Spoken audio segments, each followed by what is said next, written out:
Power plant नहीं लगा। एक चीज मैं बता देना चाहता हूं, भानु प्रताप शाही, मैं जिस पिता का पुत्र हूं, मैं कभी भी हार नहीं माना हूं, चाहे मैं चुनाव जीतूं चाहे हारूं, लेकिन भवनाथपुर के धरती पर एक न एक दिन प्लांट का निर्माण निश्चित रूप से होगा।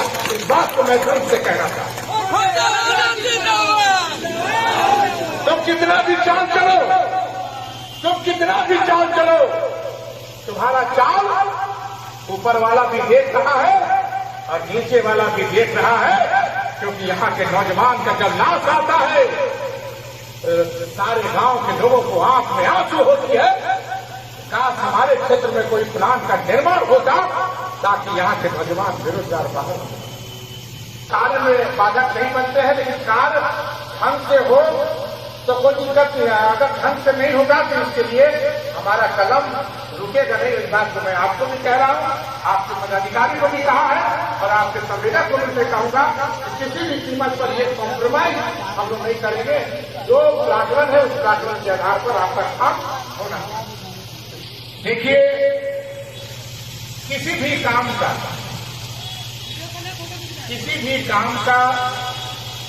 भी आयोजन का और किसी भी सरकार का सबसे पहले जिम्मेवारी रहती है कि जनता के बीच से मांगों का, जनता के बीच से कार्यक्रम का जो है पुनर्रोपण अच्छे ढंग से संचालन किया है। मैं बात सिर्फ सड़क की नहीं करना चाहता, और मैं यहाँ के पदाधिकारीगण जो पीडब्ल्यूडी से आए हैं, मैं एक बात निश्चित रूप से कहना चाहता हूं कि आप सड़क बनाएं, लेकिन सरकार का जो गाइडलाइन है, जो रोड की क्षमता है, रोड में जो बनना चाहिए, प्राकलन के आधार पर किसी भी प्रकार की कोताही अगर होगी तो मेरा कलम रुकेगा नहीं, मेरा कलम चलेगा। इस बात को कहना चाहता हूं।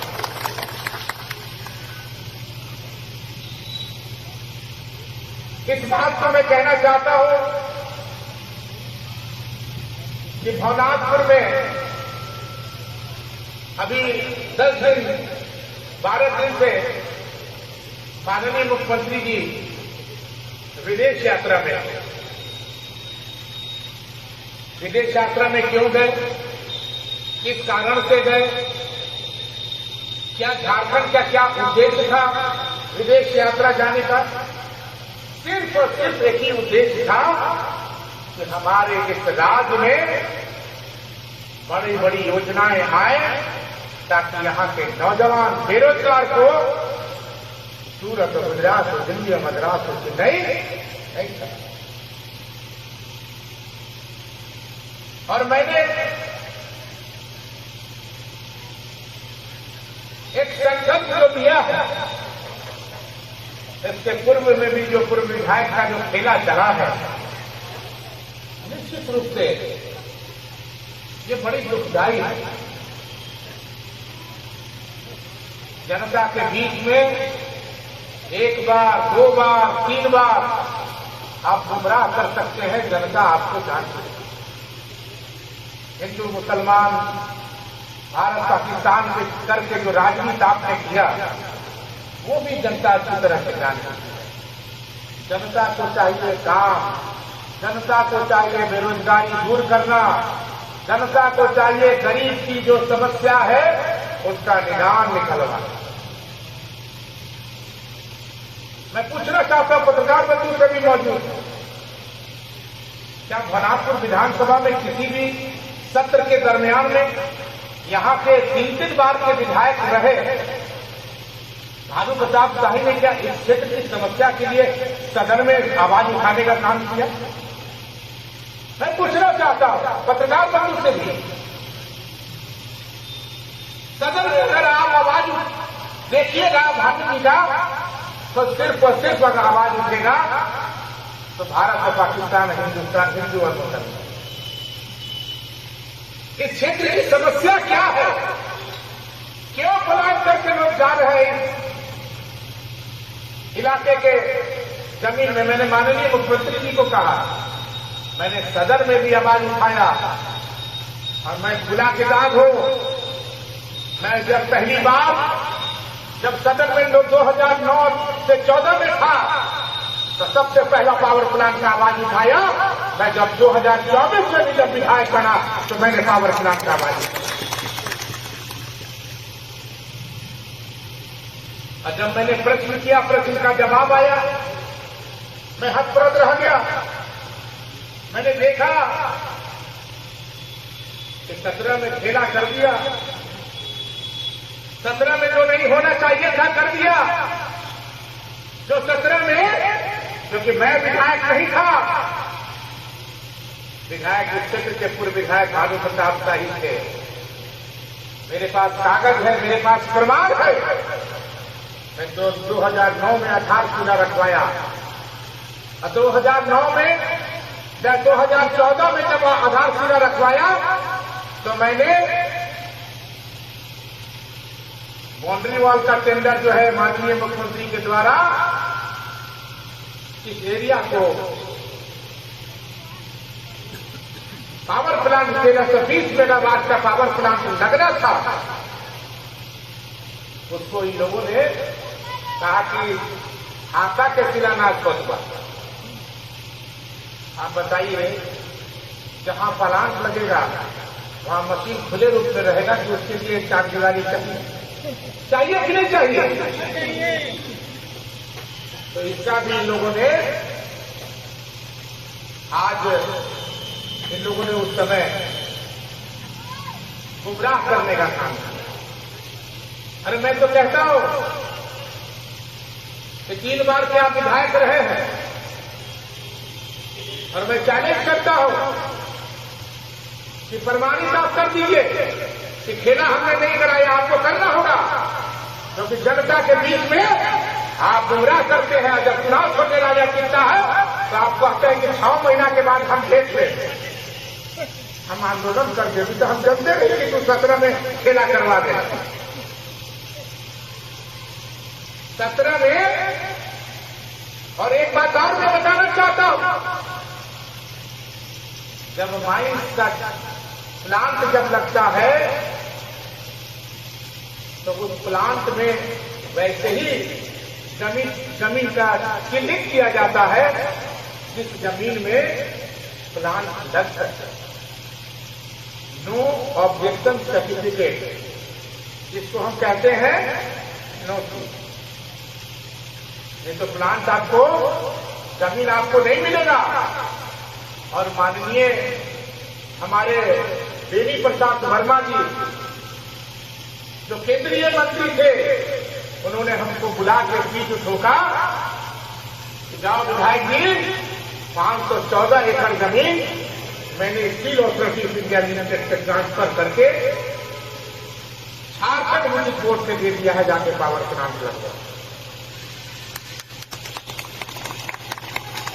और आज भी वो कागज जिंदा है, मरा नहीं है। मैंने जब सदन में उठाया तो माननीय मंत्री ने कहा कि 514 एकड़ जमीन सरकार को मिल चुकी है। 700 एकड़ जमीन की आवश्यकता थी और 700 एकड़ जमीन जो वन विभाग के अंदर में था, और उस वन विभाग के अंदर को लेके 2-3 बार हमने घाघरा डैम में भी पदाधिकारी को निरीक्षण कराया, वहां पर सर्वे कराया और वहां पे 2-3 बार के रवि कुमार के जो हमारे उस समय दुर्भाग्य से राष्ट्रपति शासन लगा था, 2-3 बार हमने कार्यक्रम करवाया, सारा कुछ हो गया। मुझे चुनाव हारना था, इसलिए मैं हार गया और ठंडे बस्ते पे पावर प्लांट रखा। हमारे आदरणीय भाइयों, आप बताइए क्या सोच थी उस समय, जिस समय हमारे पूर्वज जो इस क्षेत्र के 4-5 बार विधायक भी है, मंत्री भी रहे। आज पूरे भावनापुर विधानसभा में चर्चा का विषय है कि जितना बड़ा बड़ा डैम भैया शंकर प्रताप जोशी के जमाने में हुआ और आज तक नहीं हुआ, इस बात को मैं कहना चाहता हूं। चाहे वो आप टकनिया डैम देख लीजिए, चाहे आप पनघटवा डैम देख लीजिए, चाहे आप गुंदोहरी डैम देख लीजिए, चाहे आप पंडरवा डैम देख लीजिए। पूरे भावनापुर विधानसभा में भैया शंकर प्रताप जो आज इस दुनिया में नहीं है, उन्हीं की सोच थी कि यहाँ के नौजवान बेरोजगार बाहर न जाए और एशिया का सबसे बड़ा ट्रेक्टर प्लांट उन्होंने लगवाने लगा।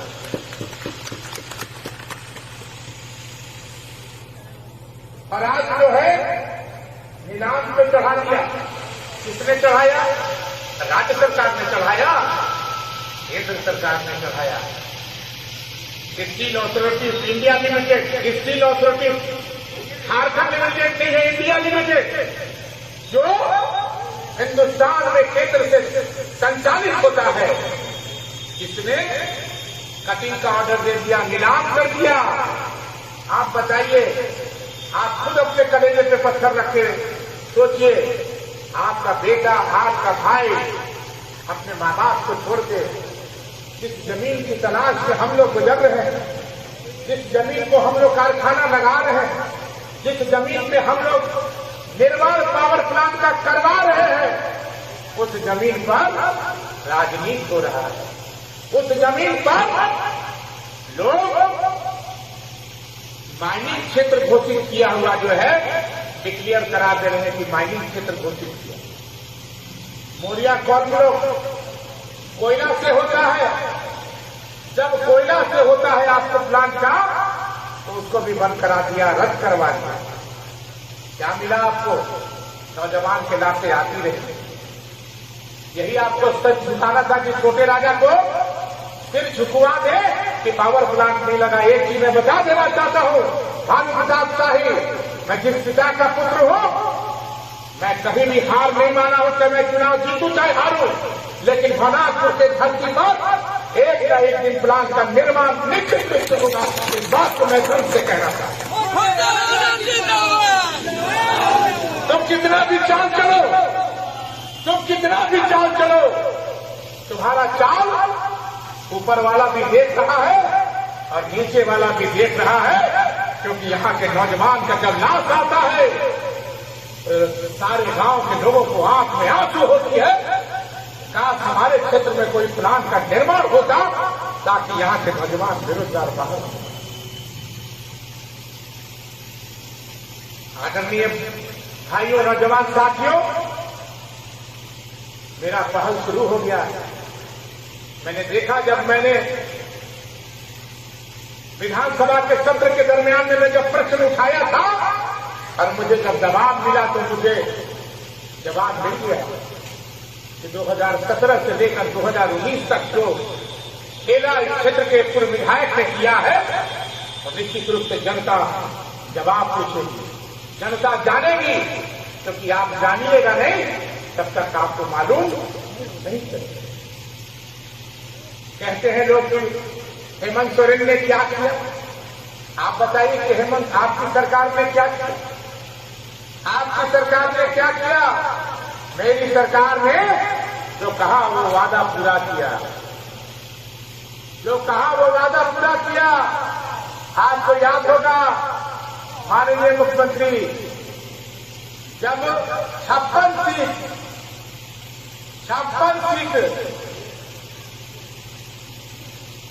बहुमत के आधार पे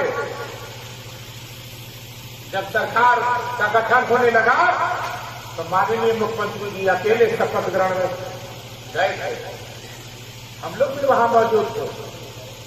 जब माननीय मुख्यमंत्री जी शपथ ग्रहण अकेले किए, और शपथ ग्रहण के बाद गाड़ी में बैठे, और गाड़ी में बैठने के बाद सबसे पहला अगर कलम चला, तो यहाँ के बेरोजगार माता बहने जो 18 साल से 50 साल की उम्र की है, जो वादा किया था कि 1000 से 2500 रुपया करेंगे, तो मैया सम्मान योजना की कलम चला करके गो पता नहीं कहां चले, गो दीदी कहां निर्माण करा दिए। अरे भाइयों, गो दीदी का छल कर करके इन लोगों ने गुमराह करने का काम किया। 15 लाख देंगे, कितने करोड़ का बाबा नौकरी के लिए कहे थे? 2 करोड़ लोगों को नौकरी देंगे, 15 लाख खाता में देंगे, खाता में चल आई पैसा है। और सबसे बड़ी चीज है कि प्रधानमंत्री आवास जो है इन लोगों ने बंद करा दिया, माननीय मुख्यमंत्री गए, माननीय प्रधानमंत्री जी से मिले, कहा कि प्रधानमंत्री महोदय, आप कम से कम झारखंड में ऐसा शौचालय व्यवहार क्यों कर रहे हैं? झारखंड में कम से कम प्रधानमंत्री आवास करवाएं। लेकिन नहीं सुना। हेमंत सोरेन, हम लोगों का गर्व है, हेमंत है तो हिम्मत है।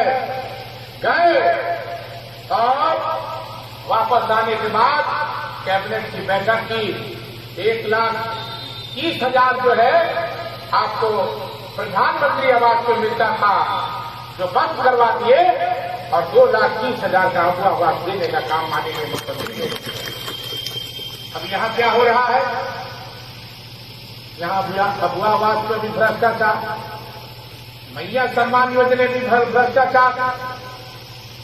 मैया सम्मान योजना में तो करवाई हुई, लेकिन बर्खास्त किया गया। हमने डीसी से कहा कि आप बर्खास्त नहीं क्यों कर रहे हैं? आप उसको जेल में भेजिए ऐसे कोऑर्डिनेटर को।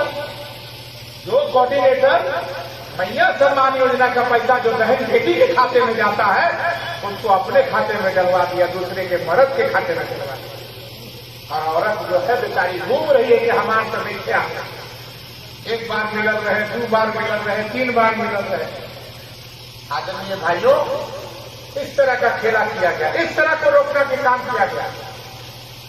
माननीय मुख्यमंत्री जी कहते हैं कि अगुआ आवास, मैं कल परसों था रांची में, मैंने ग्रामीण विकास के सचिव से मिला। ग्रामीण विकास के सचिव हमें बोले कि अगुआ आवास कैसा चल रहा है? अगुआ आवास बहुत भ्रष्टाचार में, बहुत ज्यादा भ्रष्टाचार यहाँ है। अगुआ आवास में जिसका सूची में नाम है उसका हटा दिया जाता है, और जबरदस्ती अगर किसी गरीब का अगर कच्चे का मकान है, उस कच्चे के मकान को पक्का का मकान साबित करके उसका नाम कटवा देता है। आदरणीय भाइयों, ऐसे लोगों की सूचना मिलनी चाहिए। ऐसे लोग जब तक सूचना नहीं देंगे, हमें झारखंड मुक्ति मोर्चा के साथीगण, आपके गोपाल जी, ब्रजेश बाबू, अध्यक्ष जी, मनोज बाबू, सब लोग कहे कि एक बार प्रखंड में अचानक घुसिए ना, क्या स्थिति है। हमारे पत्रकार बंधु भी घुस गए थे, हम घुस गए, सब लोग बता गए। हमने पूछा कि क्या हो रहा है भाई, कौन पदाधिकारी है, कौन पदाधिकारी नहीं है। और दूसरे दिन से पता चला कि 12-12 बजे तक आए हमारे पत्रकार बंधु भी साथ में। तुरंत डिप्टी कमिश्नर को हमने लगाया कि तमाशा मत बनाइए, नहीं तो अखाड़ा जो है झारखंड मुक्ति मोर्चा का जो है हजारों लोग घेर के रखेंगे इस प्रखंड को। तुरंत जो है लिखा पढ़ी शुरू कर दिया। अरे भैया, आए हो काम करने, एक गरीब फटा हुआ आदमी से पैसा मांग रहे हो, शर्म नहीं आ रहा? जिसके पास कुछ नहीं है, पेड़बंदी में पैसा मांग रहे हो, तालाब में पैसा मांग रहे हो, धोखा में पैसा मांग रहे हो। ऐसे लोगों की शिकायत आप हम लोगों से कीजिए। और निश्चित रूप से मैं आपको बता रहा हूं कि ऐसे पदाधिकारी अगर ये धंधा करना नहीं कर छोड़ेंगे तो उस पर कड़ी से कड़ी कार्रवाई हम लोग करने जा रहे हैं। बात को कहना और झारखंड मुक्ति मोर्चा निश्चित रूप से आने वाले दिन में, आने वाले समय में वो जो सवाल जो हमारे लोगों ने मिलकर के, और ये जिम्मेवारी सिर्फ अकेले हमारी नहीं है, ये जिम्मेवारी झारखंड की मोर्चा की एक सिपाही है जो गांव गांव टोले टोले जा करके आपने विश्वास दिला करके वोट लेने का काम किया है। आपकी भी जिम्मेवारी बनती है, आपकी भी रिस्पॉन्सिबिलिटी रहती है कि आप अपने जनता को जिस तरह से आपको वोट देने का काम किए हैं उस तरह से आप उसमें खरा उतरे, उनका काम करें। अभी कुछ जमुना जी ने विद्यालय का चर्चा किया। मैं विद्यालय के लिए कई बार यहाँ के संगठन के लोगों से भी कहा कि विद्यालय जहाँ जहाँ अपग्रेड करना है आप हमें बताइए। कैलान का मामला था, कैलान का मामला मैंने सदन में उठाने का काम किया। आपको हरिहरपुर मझियावा का था, चाहे गंडई का था, चाहे नगर का था, कोई भी विधानसभा में कोई भी प्रखंड नहीं है जहां विद्यालय का अपग्रेडेशन के लिए हमने आवाज उठाने का काम नहीं किया। कोई जानता भी नहीं था कि मैं बिशुनपुरा से लेकर कैलाश होते हुए आपको ये क्या कहते हैं बनलेता तक हमसे गोपाल जी कहेंगे कहां से वही सवाल नहीं आना। हमने कहा जो घूमता है, जो चर्चा करता है, उसकी चर्चा सुनता हो तो उसको नोट कर देगा। इसलिए मैं तमाम लोगों से और खास करके जो यहाँ पे पीडब्ल्यूडी विभाग के पदाधिकारी खड़े हैं, माता जी लोग आई थी हमारे पास में, ये बुजुर्ग बैठो तो लोग बात करें। यहाँ पर इन लोगों ने कहा है कि कुछ पानी इस रोड के दरमियान में कुछ पानी भर जा रहा है, तो उसका निदान जो है अविलंब आप करें ताकि 3-4 एक्सीडेंट जो है यहाँ पर हो चुका। इसलिए हम यही कहेंगे कि आप लोगों की बात सुन करके अविलंब जो है जो संवेदक है उस संवेदक के माध्यम से उसका यहाँ पे समाधान कर दिया जाए सर। कच्चा नाली लंबा सा खोद के पानी निकाल जो भी है वो आपको करना है। आप बैठ के इसका निदान निकलवा दीजिए, निदान निकलवा करके अविलंब इस पे काम शुरू कीजिए। हम लोग कार्य में बाधक नहीं बनते हैं, लेकिन कार्य ढंग से हो तो कोई दिक्कत नहीं है। अगर ढंग से नहीं होगा तो इसके लिए हमारा कदम रुकेगा नहीं। इस बात को मैं आपको भी कह रहा हूँ, आपके पदाधिकारी को भी कहा है और आपके संवेदक को भी मैं कहूंगा कि किसी भी कीमत पर ये कॉम्प्रोमाइज हम लोग नहीं करेंगे। जो प्राकलन है उस प्राकलन के आधार पर आपका काम होना है।